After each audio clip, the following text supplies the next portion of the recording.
Good afternoon, everybody. Welcome to the Country Education Partnership Pre-Professional Development Series. This is the second in the spring series. My name is Brendan Ryan. In the spirit of reconciliation, the Country Education Partnership acknowledges the traditional custodians of country throughout Victoria and Australia and their connections to land, sea and community. We pay our respect to their elders, past and present, and extend that respect to all Aboriginal and Torres Strait Islander peoples today. So welcome everybody to today's session. Today's session is a Q&A session with the Education Association leaders, which we're looking forward to. And that's my dog, I'm sorry, barking in the background. Can I now hand over to the Chief Executive Officer of CEP, Mark McLay, to provide a CEP update. Thank you, Brendan. Today's update is just a promotional moment for our small school forum on October 10, which will be a hybrid model run out of all the regional academies and also a site at Dunkeld. Registrations have been flying in the last 2 weeks. We encourage people to register because some sites do have a cap on numbers. I think Dunkeld, for example, only has 4 spots left. The agenda for the day looks amazing. Every site will have a local speaker to start the day, so you won't be looking at a screen the entire day. There's roundtables. VIT are going to take us through processes sort of over the Christmas break, maybe with permission to teach that process, what's involved there. Department involved with finance and some cluster information. Amazing keynote from Minneapolis, AJ Kaufman, who we're really excited. Fed U, updating us on some research. The Maths Association Victoria, taking us through teaching maths and multi-age setting in small schools. A bit on Lego therapy, which you may or may not have heard of, or Lego therapy for us South Australians. And we also have the graveyard shift, Michael Ho, around websites, especially affordable websites for small schools. So, and Michael's with us today as well. So we apologise for someone's got to do the last one, don't they? But luckily he's passionate and his sessions are exciting. So that is Friday of the first week back. Register now. Back to you, Brendan. Thanks very much, Mark. Now, some normal housekeeping applies today. The session is, as usual, a 1-hour session, which will conclude by 5 p.m. The program is being recorded, so there will be an opportunity to review the session at your own convenience. And of course, all past sessions are available online. If you have a question, please include your question in the chat box for the association leaders, and we will endeavour to respond to those questions today. And before we finish, we always ask all participants to complete the survey, a poll regarding the conduct of the session, and we use that information for planning for future sessions. So please make sure that you do complete that survey. Okay, back to you, Mark, who will facilitate today's session. Thank you, Brendan. And I'll facilitate, and our regular facilitator, Morris Billy, may jump in and take over from me at some point. So really looking forward to today. We'll have brief summaries from all our key stakeholders who are present, and our apologies for the VPA with Andrew Dalglish, who is away at the moment and can't be here, but he would certainly love to. So each of the stakeholders will give brief summary about what their organisation does and the key issues they're sort of hearing at the moment. And then we'll get into some Q&A from there. Brendan, so I'm going to go first and very, very briefly. So CEP, our main role is to advocate for rural schools, primarily across the state of Victoria. For us, staffing continues to be the biggest issue, and a lot of rural schools probably get a little bit upset when they hear that there's data indicating that the staffing situation has improved, because that's not what they're facing. So that's a conversation that comes up in every space. CRTs are a big part of that in some locations where they simply can't get them. Our other main thing is really the equity. So there are many services that just aren't financially viable because of the small numbers in the towns, but it's that thing of equity that the families, as I say, it's not the parents' fault that their students go to a small school. So things like, public buses to school, before and after school care, early childhood services, those families still have a right to have those services that they can access. And that's a big part of our role to raise it. And there are occasions where government simply has to fund circumstances where it isn't financially viable.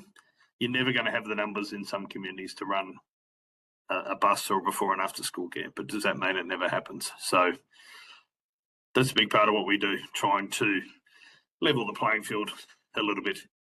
There's a lot of other things we do, but you hear from me a lot, so I'd much rather pass over to our visitors today. So up first, from the APF, Tina King. I'll pass to you and let you introduce yourself and go for it. Thanks, Mark, and thank you for the invitation. For those of you that don't know me, I am Tina King, President of the Australian Principals Federation, the Victorian branch. So we are the union. I don't often reference ourselves as a union because we're certainly not militant, but we are apolitical. We don't have any affiliations to either side, any side of government really, serving or shadow. And we make no contributions to any political parties, just as the department doesn't make any contributions to the APF, which means we're totally independent. And the voice that I speak on behalf of members is the members' voice. It's uncensored. It's voicing the concerns as we hear them live from those people doing an incredible job in schools, and that is our school leaders, principals and assistant principals, and that's who we represent. Mark, can I thank the important work you do in the space of supporting our regional and rural schools. We're very privileged to have such a good working relationship, not just with yourself, but, Colin from VASSP and Cameron from PASS, and also Andrew, because collectively as a united voice, we're very powerful. Now, as a union, and I know I've only got 5 minutes, so maybe give me a nudge when we get close to that time, because otherwise I'll speak for 45 minutes and not give anyone else a go. As a union, we're in the midst of EBA negotiations at the moment, and I am precluded about what I can and cannot say due to good faith bargaining principles. Obviously, for those members on the screen, you would have seen our logger claims that serves just for principals and assistant principals. And we're going hard on pay and we're going hard on conditions. And I do want to take a moment to talk about that, particularly for our regional colleagues. You talked about equity, Mark, and how difficult it is in a small school and rural setting. And yet the department treats the system as one, with some allowances for rurality and some other, provisions. But the reality is, if you're a principal of a small school, you are often the business manager or the admin person on the days that you don't, because chances are you don't have a full-time business manager. So you also have a teaching load, and you've got a group of kids, the phone's going, there might be someone at the front desk, and you're juggling all those balls. And that all translates to workload and unfair conditions. So there are provisions in our agreement to address that. And maybe one way of the department compensating for that is to count the principal in our small schools outside of the SRP. Imagine that, if you had extra money, your salary came outside the SRP. Or imagine if you had support for a full-time admin person or, facilities managers. So, look, there's some of the provisions that are in the current agreement. There's a lot to fix up around time in lieu and the nightmare and the culture killer that has caused in schools. We'll work on that. But in terms of pay, 8% for the role that principals do over 4 years is not a big ask. you know, the departments acknowledge that principals are commensurate with CEOs. Well, if that's the case, pay us like CEOs and make the salary attractive that has differentials between each of the classifications so that people promote and aspire to promote, because you're not going to do it for the difference of 5,000 between top of a leading teacher and AP or AP to principal. So let's blow those differentials out and let's put the conditions in to support our school leaders, because you know, retirement age for most of them is going to be around 67, and the profile of the principalship has changed. They're promoting at a much younger age. And if you're in your 40s, that's 27 years in the job. 27 years seems unsustainable when you think about the demands and the challenges facing people at the moment. So at the moment with the negotiations, we're dealing with, you know, the low level stuff, but we will get to the big pieces and the ones that are going to make a real difference. So we're really hoping for a favourable outcome for our school leaders. I just want to touch briefly on the influence and impact the APF has had. And again, it's done in collaboration with our association heads. We've seen some changes announced recently to the AIP in the school reviews process.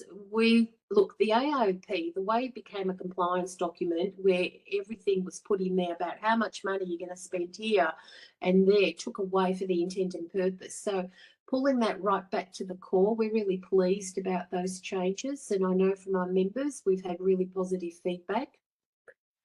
Something that really impacted on our metro schools was the ankle bracelets in schools and placing offenders in with an ankle bracelet in mainstream schools, with the memo that came to principals saying make sure that these offenders are not stigmatised. But remember, you're placing the ankle bracelet on them, but that's okay. We'll make sure principals ensure they're not stigmatised.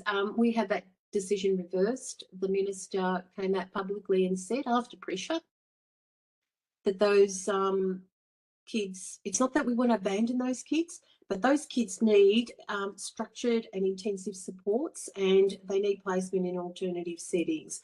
So we continue to work on that piece. Addressing workload has come up. 1 minute, Tina. Thank you. Addressing workload as per the independent review. We continue to work with the consultative committee on that. And you know, something closer to home for you guys is continued support for small schools. And we were strongly advocating for the continuation of the small schools program, which is has continued funding, albeit limited. The other thing that had impact for our regional schools was teacher housing and the changes announced by the VSBA. The announcement came and then the information came later. And, you know, when you don't get the full information, the first thing you think is, what does this mean for me? And is this more workload? Because now I have to do all the maintenance stuff that I wasn't responsible for doing before. So we're working on the VSBA on that matter to make sure that the communication is open and transparent. That's probably it. I know we'll have some questions at the end, but that just gives you a snapshot of what we've been working towards. And I know Colin and Cameron will touch on some of those other areas that we share advocacy on. So thank you. Thank you, Tina. Now I'd like to introduce Cameron Peverett from VASSP. G'day everyone. Welcome and thank you for the invite. I hope you like the little halo I've got above me, because I feel like an angel most of the time, but don't necessarily act that way. So with PASS, we are a representative association for principal class members who work in government specialist schools. So we identify 94 government specialist schools across Victoria. And we are fortunate that we have, as far as we know at this stage, full membership, at least one member in every specialist school across the state. So they're seeing a need for our association. And yes, we do spread across right across the state as well. So I'm also still an active principal. So I'm principal of Lake Colac School in Little Colac. It's probably I suppose looking around the room and around, you know, I suppose the people around here, I might have take this opportunity to probably have a whinge as much as anything, because I'm sort of living and breathing it as with everyone else. One of the topics I was going to talk a little bit about was recruitment, and I think there, to jump on Tina's point there, and Mark, there's still a lot more work to do to advocate for the recruitment issues that we have, and particularly when you go rural, regional, and in my case also throw that special education lens on top. It can be very challenging to find staff. And for me, I've been in an unfortunate position where I've had teachers leave sort of recently, and to find myself having to go through so many attempts to find teachers and to have no applicants, or what happened to me today, just for a nice little story, is I actually had somebody who was driving to the interview, got a phone call and turned back around because they were offered another job. So I'm now at 8 with actually no interviews for any of those positions. And the same with some of our schools where we are large enough that we possibly require assistant principals and leaders and middle leaders. That's also a challenge. I've also now just gone through 3 no appointments, effectively no applicants to try to get an assistant principal on board.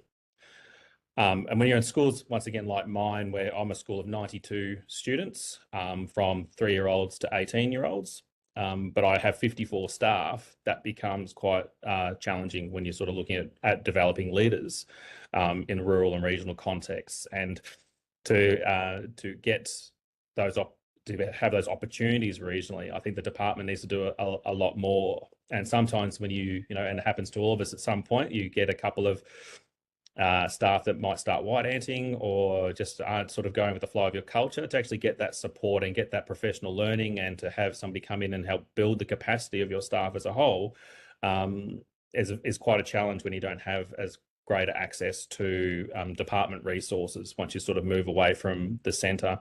And what is actually available and being delivered out of the academy sometimes could do a bit of work, or needs to open up their options a little bit more.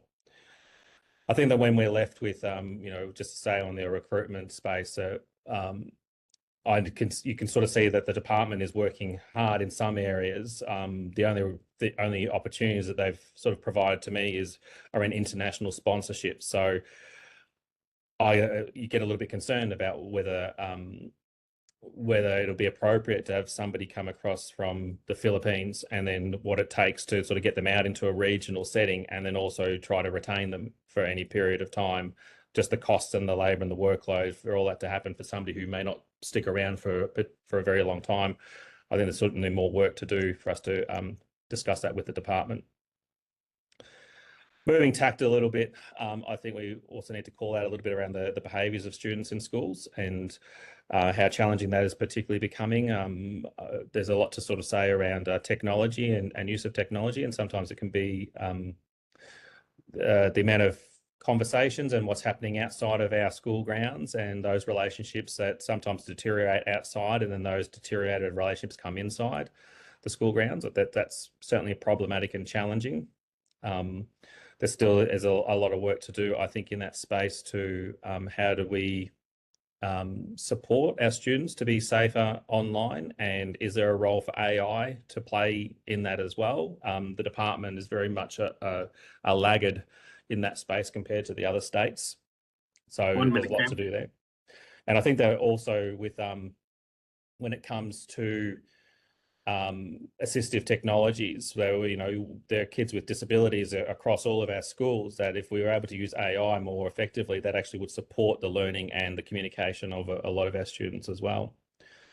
And finally, just to wrap up, is around the advocacy that PASS is particularly doing around the disability inclusion profiles, and how do we get those more streamlined, simplified, and more commensurate to the effort that it takes to actually get them through the process. Like schools like mine, like all schools really, is particularly when you go rural and regional and trying to get your psychologists out to our spaces, to be unfunded for 3 or more terms, and hope that you're going to get something that's going to back pay to the energy and efforts that you've put in and the resources that have gone into these individual children. I think there's a lot more of work to do there, especially when we need to staff somebody to do that process in our schools as well. So sunken costs, we'll work on that one.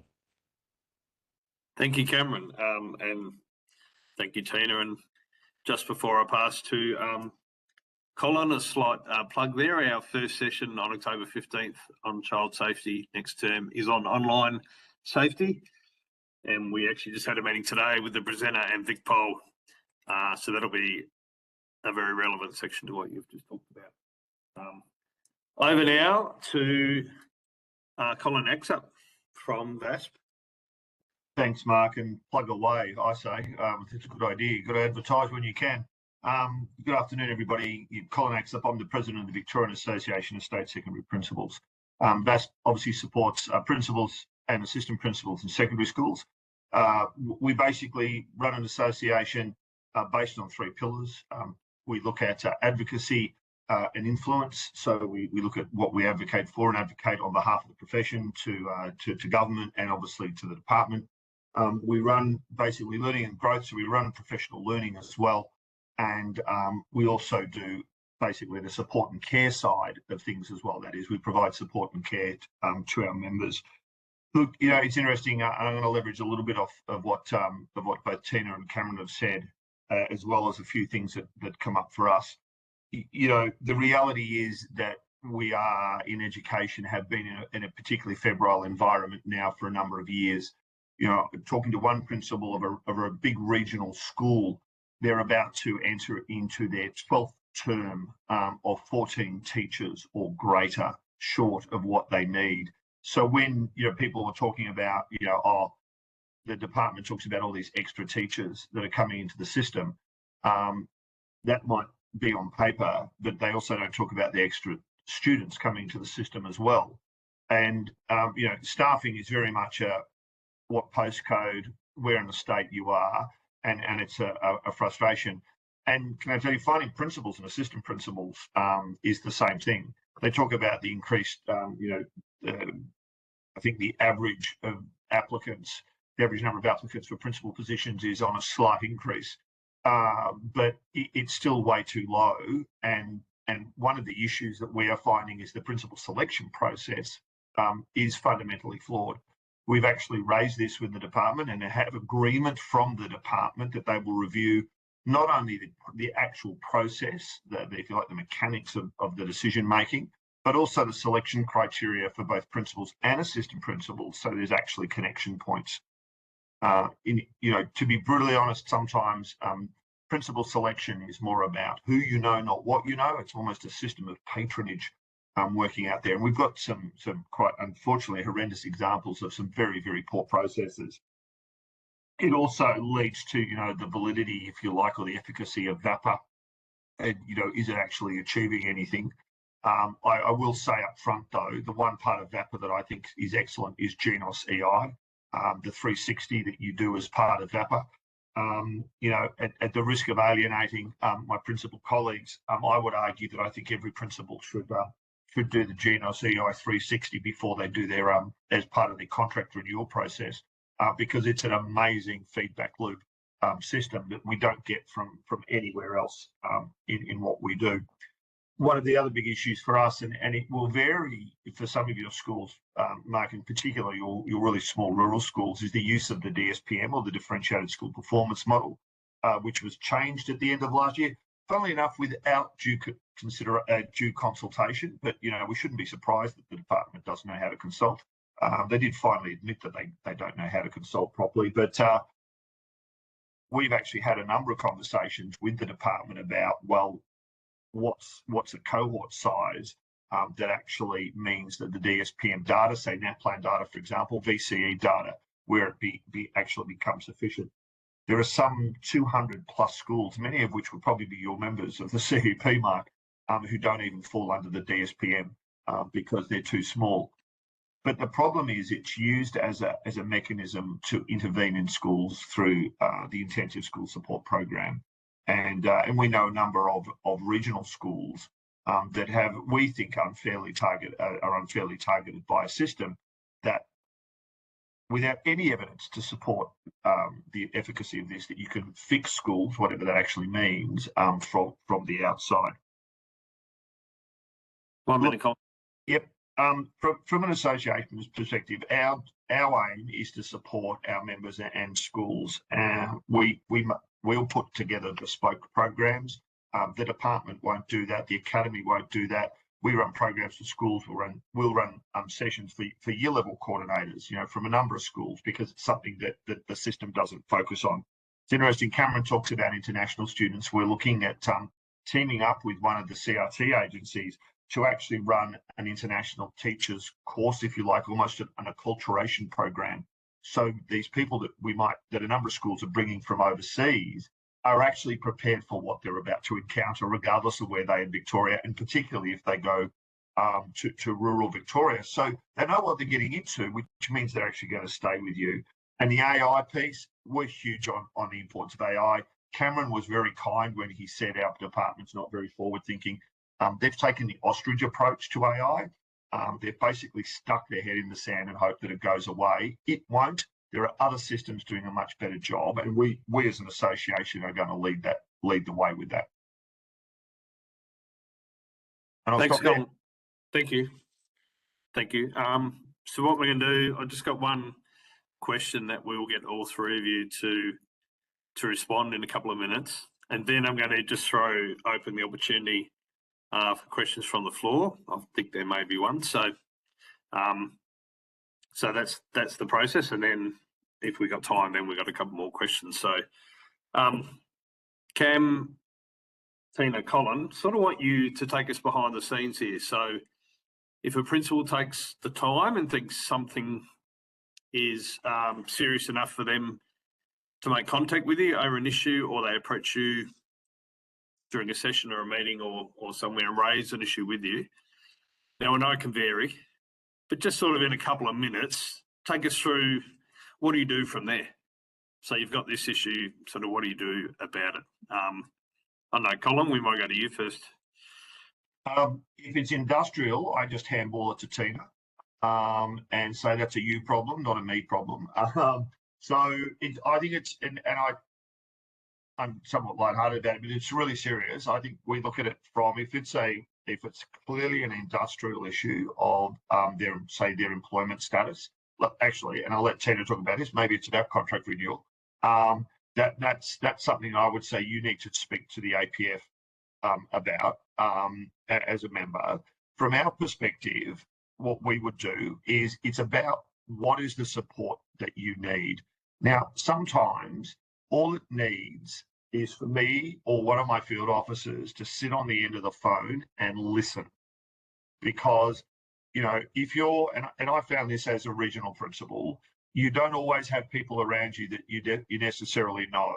And if you want to just, or you know them too well, and you need somebody that you can ask, really open questions about, or at least just, if you like, spill your guts, to use the vernacular. And that's our job, is to listen. Now, if we can then do something, or the person wants us to do something, we then identify who in the system we speak to. I'll be up front. If it's I don't worry about seals and AEDs. They're irrelevant as far as I'm concerned. Because they're almost too far down the pecking order in terms of decision making. It's either a phone call to the RD or to the Deputy Secretary of Schools. Because quite frankly, when you have a principal who finally picks up the phone, and let's face it, we're not the greatest when it comes to asking for help all too often. If they've had the courage and the need to pick up the phone, the least we can do is to go to the senior decision makers in the department and say, this needs to be dealt with and fixed. Thanks, Colin. Tina? Yeah, just picking up from what Colin was saying, for someone to pick up the phone and ring you, whether it's that they're needing an ear, someone to listen to them, or whether they need guidance, it's often in response to, because they've tried the avenues through the department and they're getting nowhere. It's taking too long for someone to get back to them, or they're not quite sure where it will land. So if I take the cleaning issue for example, one principal ringing and complaining about cleaning, we can link him in with the cleaning unit and make sure it's followed up. But my rule of thumb is, if I've got half a dozen members complaining about the same thing, then we've got a problem. And if we've got a dozen or more members, well, Houston, we've got a problem. And then it's not a matter of the cleaning unit, it's straight to the head of the VSBA and saying, hey, this is a major issue here. And similarly to Colin, you know, SEALs and AEDs are there, but they're not principals line managers, so they don't have decision-making powers. It's the regional director or central staff like David Howes, and so we will go straight to them depending on the nature of the issue, of course, because irrespective if it's 1, 6, 12 or more people, one person's got a problem and then that issue needs to be resolved, whichever way it goes. In our space, we work with the yucky stuff, and I call it the yucky stuff because it's about when people get contracts wrong, but it's also about misconducts and investigations and those processes. And Cam talked about these challenging student behaviours where principals are reaching out to their region and they're not getting any support.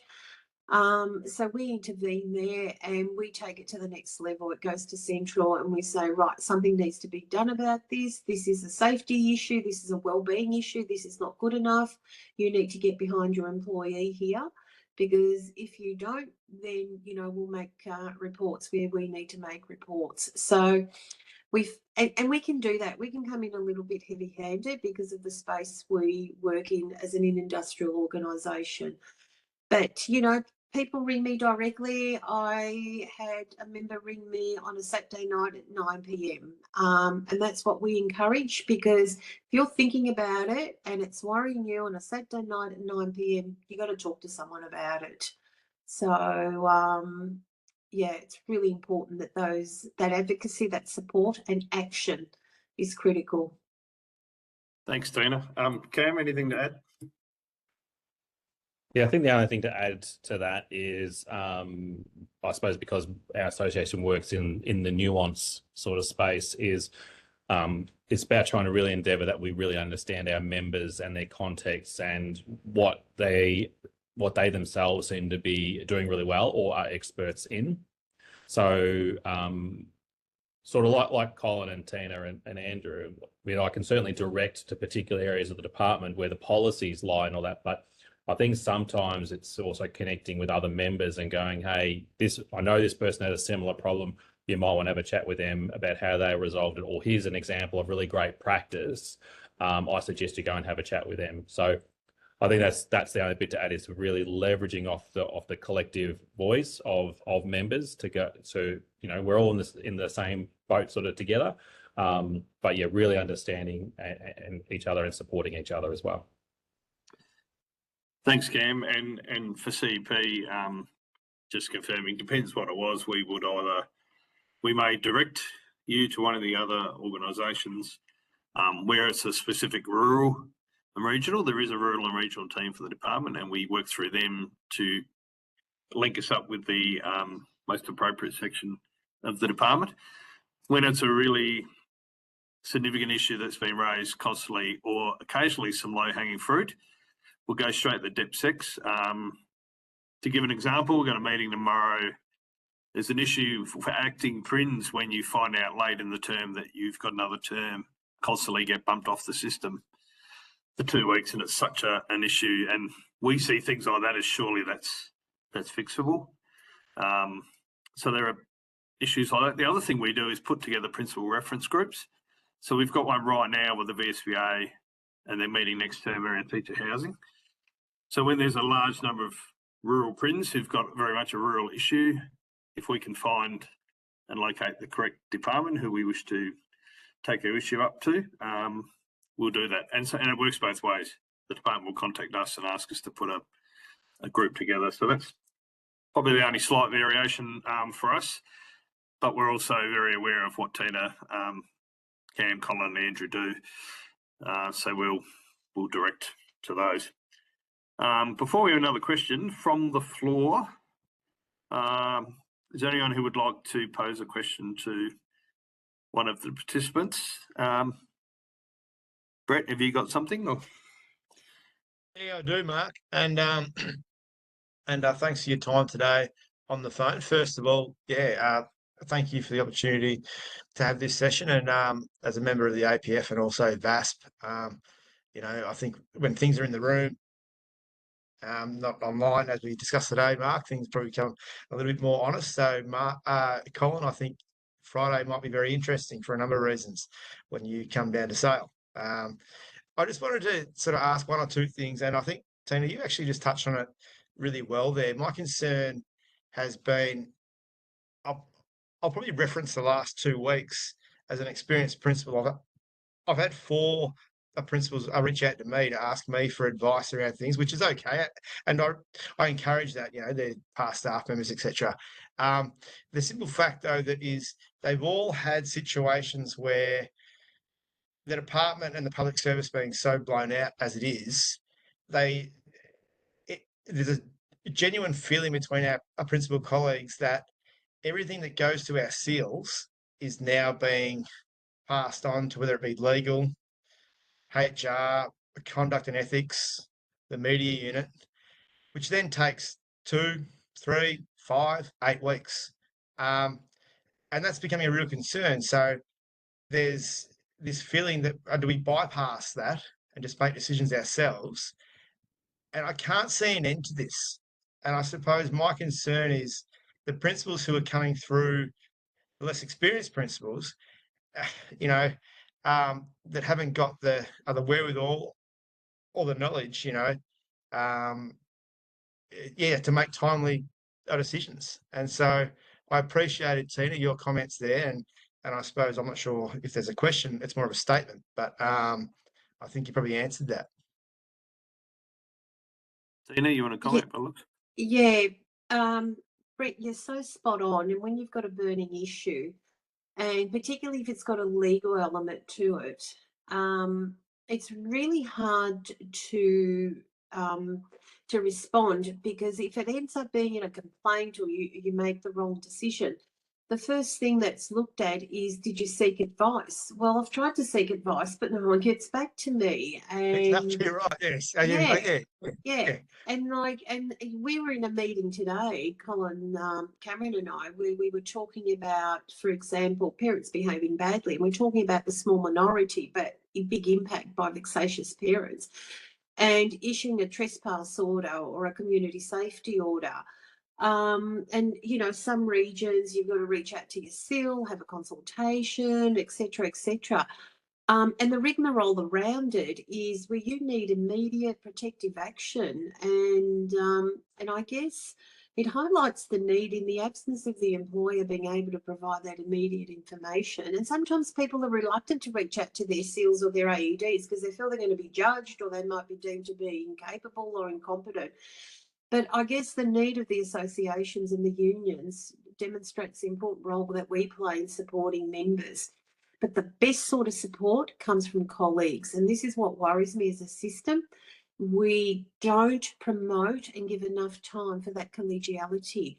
When I was in a school, I had 5 principals, colleagues who I could trust, who I could say anything to, and I could get advice on different things. I knew who to go to if I wanted support with the SRP. I knew who I wanted to go to if I needed, advice with staffing.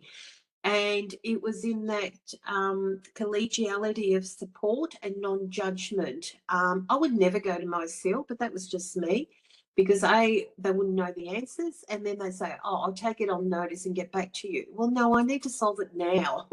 So if I encourage anything of principals is to ensure you've got those links, and that's particularly critical for those who have newly promoted into the role. Establish circles of trust with your colleagues, but also reach out to, if you're a member of whichever association or whichever union, because we have an important role to play there, because then in turn we collect that data and feed it back to the department and say, hey, legal unit sucks because it takes them 2 weeks to get back to a principal, and we need to do something about this. And by the way, legal unit does not suck. They do a good job. That's probably, but it's the time delays that are causing real frustrations. And yeah, we hear you. Yeah, thanks, Tina. Thanks, Brett, and thanks, Tina. We've got 5 minutes left. Tina and Colin, I might just ask you to clarify this, because this follows on from what you've just said. Andrew Douglas from the VPA, I know, has had a really significant emphasis this year on when there's complaints around principals, the length of time that process takes to find a resolution and the mental stress on a principal's wellbeing in that time. Is this something, Tina or Colin, that you've been talking to the powers that be about, or would you like to clarify anything there? Colin, do you want to have a shot, or do you want me to go? Go for it, Tina. Yeah, look, sadly, this is one of the key factors that not just causes reputational damage, but can be career-ending. The big ones, the serious ones around misconduct, we had timeframes that blew out to 18 months, which is just ridiculous. And can you imagine when you're removed from your position pending an investigation, and when you're part of a small community, what that level of impact has? We've managed to get a timeframe around that for misconducts because of our insistence, misconducts to be completed within maximum 7-month period. As I said, they are the worst case ones. Complaints, a teacher complaint, you need to have it resolved within 2 weeks, and a complaint against the principal should follow suit as well. And the work we're doing now with the department is when a complaint comes across as vexatious, call it out for what it is. If it's vexation and it's anonymous, when I was principal, I never accepted anonymous complaints against a teacher. And yet we live in an era where people can ring up, and if they've got a grizzle or a grumble or an axe to grind, they ring up the speak up line and they say, oh, Tina King at, such and such school, she did this and this and this, completely unsubstantiated, no evidence to support what's been stated. And by the way, I'm not going to give you my name because I want to remain anonymous. And then before you know it, I'm going to please explain. And it's like, when do we respond to anonymous complaints and things? So it's a work in progress. The fact that we got it down to 7 months is a huge, and 7 months is still a long time, but it's better than what it used to be. It's a huge inroad, but yeah, there's a lot of work to be done around that space for people's safety and well-being.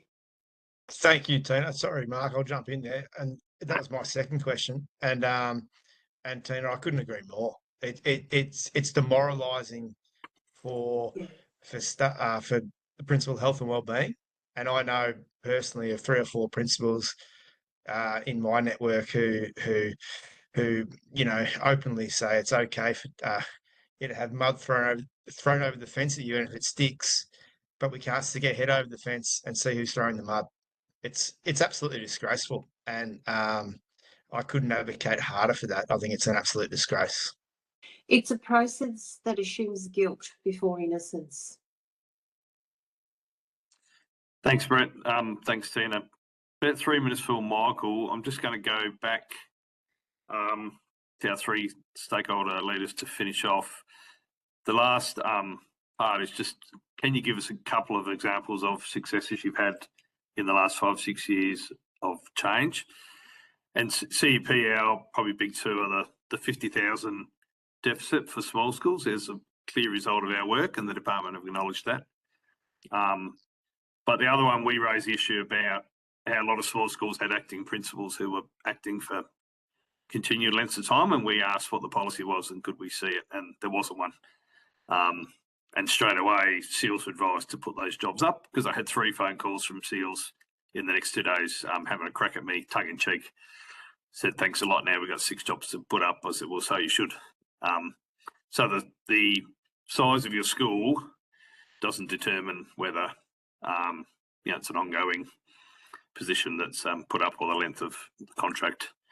So they're 2 sort of wins we've had. But happy to go.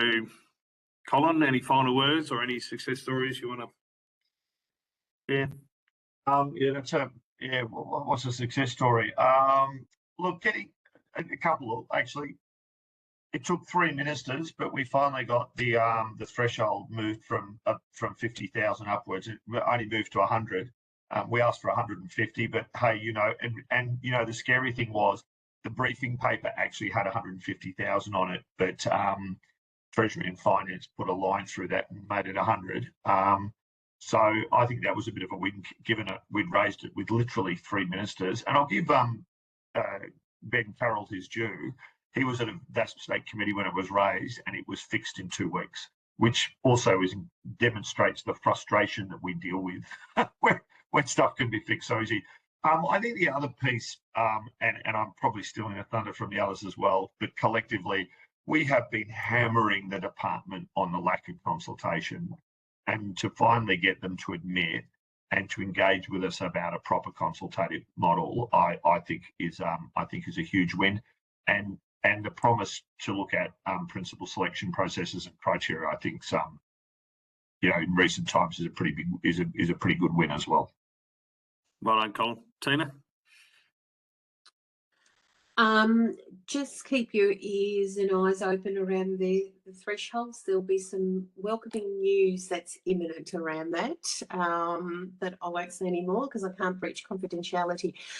For me, I reflect on my tenure in the last 5 years, and I was part of the previous agreement and negotiations.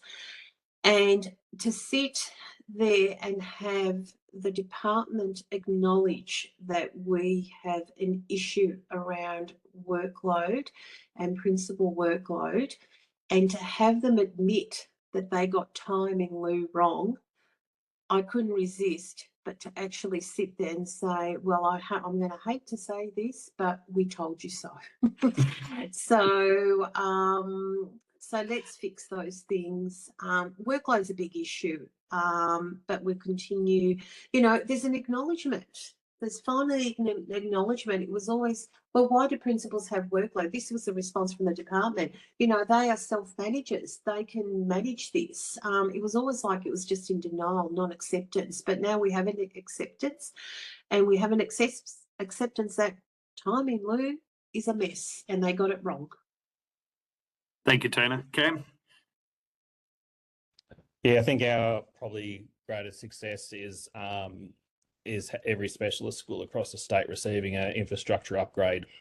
I think it's really great because we were, up until recently, and my school was one of the last, we were still operating out of 1970s relocks with asbestos, and we didn't have a single permanent structure. So to finally be able to do that, and at the same time, the building between between 2 to 8 new specialist schools, and having the commitment from Victoria, at least, that specialist schools will remain open and they're not even considering the fact that they should be closed, is different from all of the other states. So the inclusion agenda that also includes specialist schools as a part of that framework, is a major success. Thanks, Cam, and thank you to everyone. And it is a relationship between the stakeholders that benefits all. That when we have, we often reach out to each other about the key issues that we're raising to get some sort of commonality. So we're really excited also now talking about AI or web designs or upgrades to newsletters. We're really excited to have the Director of Education Web Solutions, Michael Hay, with us today, who I know we have a number of schools working with, South Australia and Victoria, but just really excited about the product. And I'm really impressed that the focus is on, don't go onto our website and assume that everything you see is $18,000.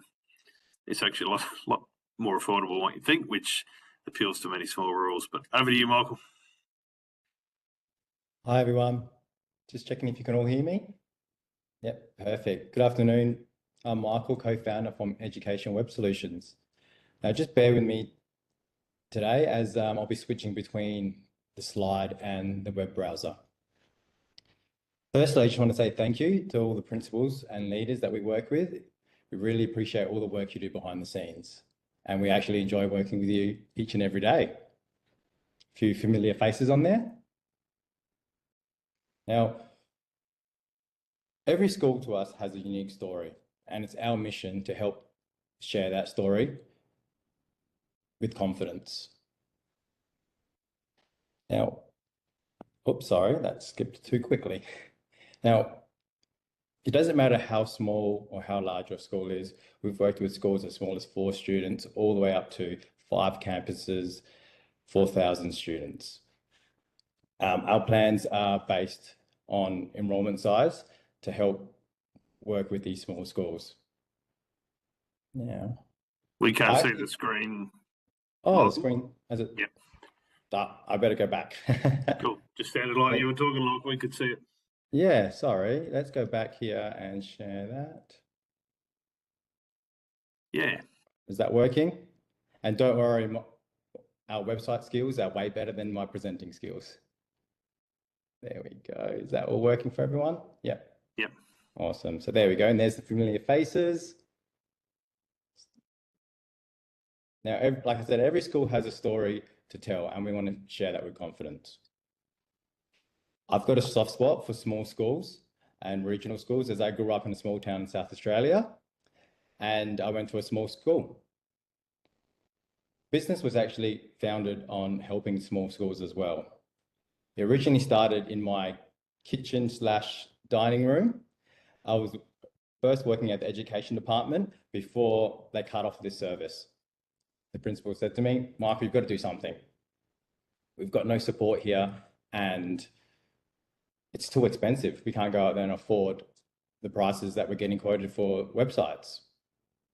So with that in mind, we started Education Web Solutions, and we first helped those small schools. We traveled all around Australia. So there we are. There's a list of all the small regional schools. As you can see, we went all the way up here as well and down to Port Lincoln and Roxby Downs. We started building websites, and then we realized websites need media. They need photos, they need some videos, they need drone footage, and schools couldn't afford it, and companies didn't want to drive out there and visit country schools because it's long drives. So we decided to invest in cameras. My wife and I decided to pick up a camera. We had no idea what we were doing, but it's better than nothing. So we started offering free photos and videos for schools.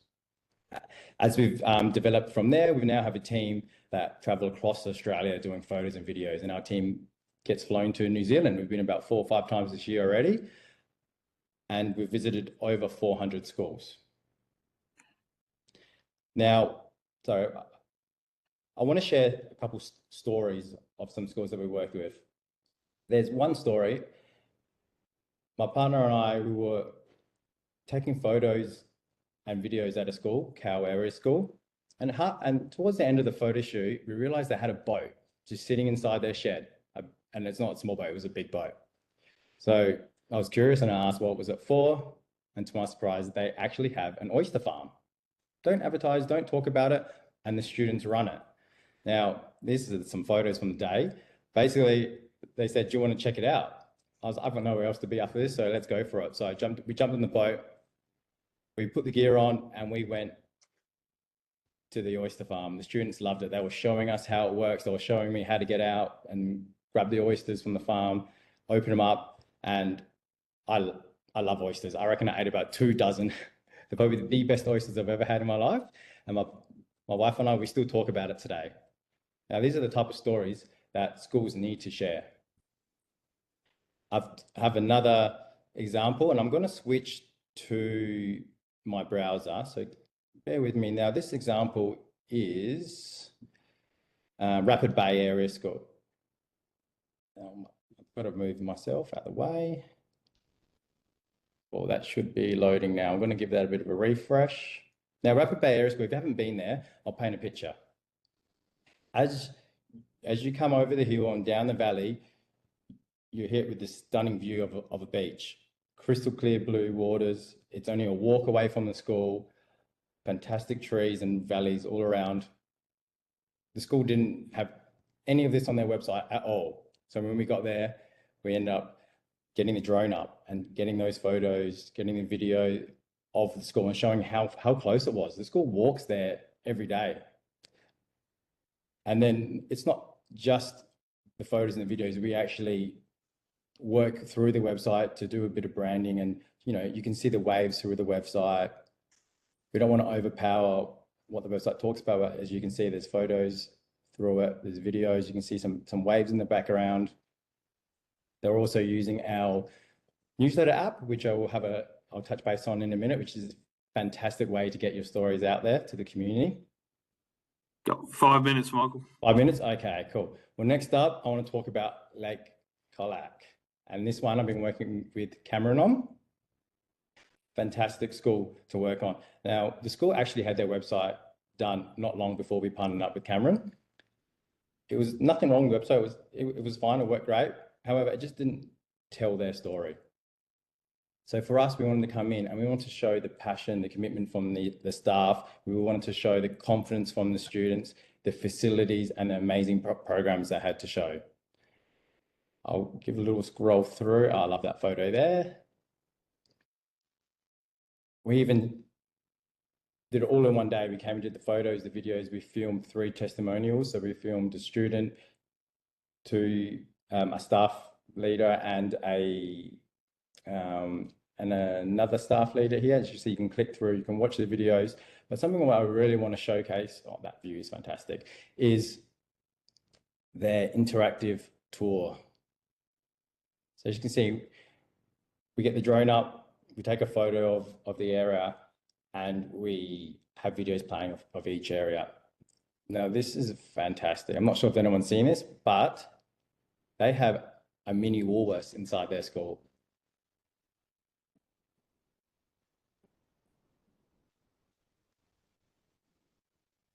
And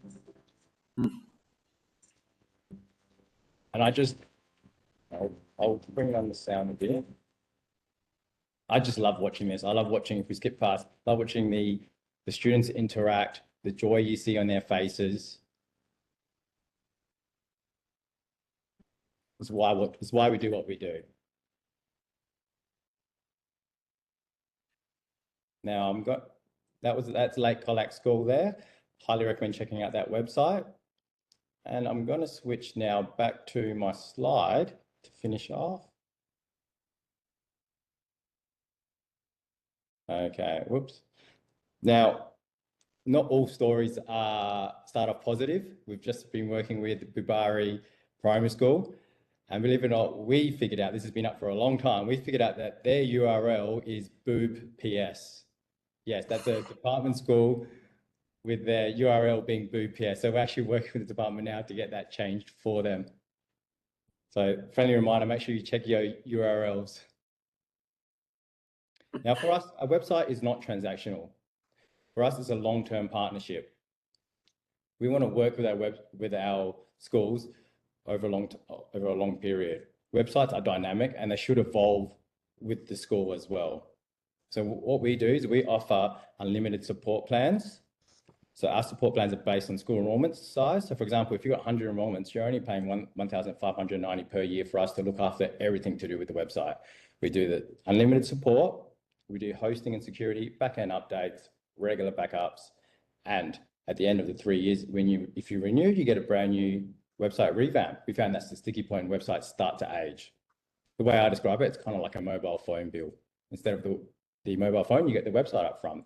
There are options with the website. You can do a standard template website, which absolutely looks fantastic. I showed one just before, but we can do higher end levels as well. All depends on the school.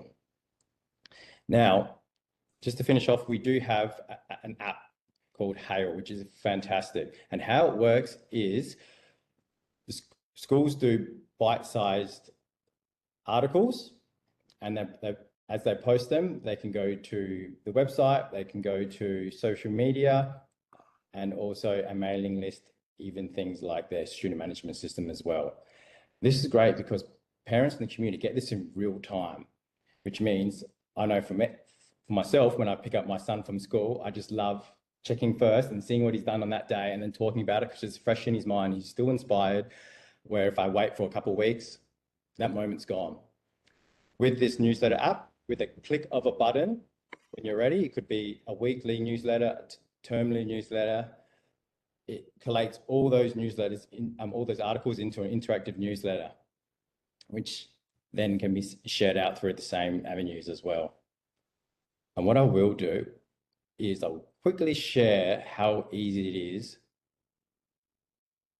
So that should be sharing there. Yep, that's come up.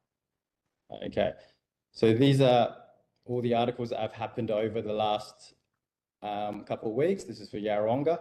Click of a button. It's just populated this whole newsletter. Click save and then publish. And then from there, it creates this interactive newsletter, which works on mobile devices, iPads, as you can see, and I'll open it back up. Once we click on an article, we can scroll through as well. The beauty about this platform is not just a newsletter app. It has a lot of features in there. It has AI to help you write. It has AI to help crop the images so heads aren't cut off. It has a library in the back end that you can update and put all your school photos in there. And we have an AI chatbot that's coming too. So you can ask it in any language and it can come back in another language explaining, the questions that you've asked.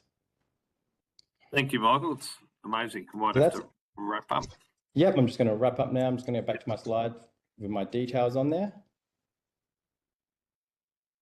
So there's my details there. Do reach out if you have any questions or you want any support, or even if you don't know what your school story is. Our schools, we're happy to come in and visit the school, especially when we do our photos and videos. Sometimes those stories, like I said, come on the spot. So feel free to reach out. You've got my phone number there and our website there as well. If you do go on our website and you do put an inquiry in, make sure you click that you're from Small Schools Association or SEP, please. Awesome. Wonderful. Thank you so much for today, and also thank you for all the support you give the organisations as well. It's amazing. Brendan, I had one job to stick to time and I failed, but back to you. No worries, Mark. Thank you to all our presenters today. Just a reminder that today's session has been recorded, so you can review the session at your own convenience. Next week's session is a focus on the reflections from the recent New Zealand Rural Education Study Tour. So will be a very interesting sessions, but particularly for small schools. A reminder that the link to the Small Schools Forum is in the chat box, and Maddie's now put the poll on the chat box as well. So make sure you fill out that survey before you sign off today. So thank you to everybody. Bye for now.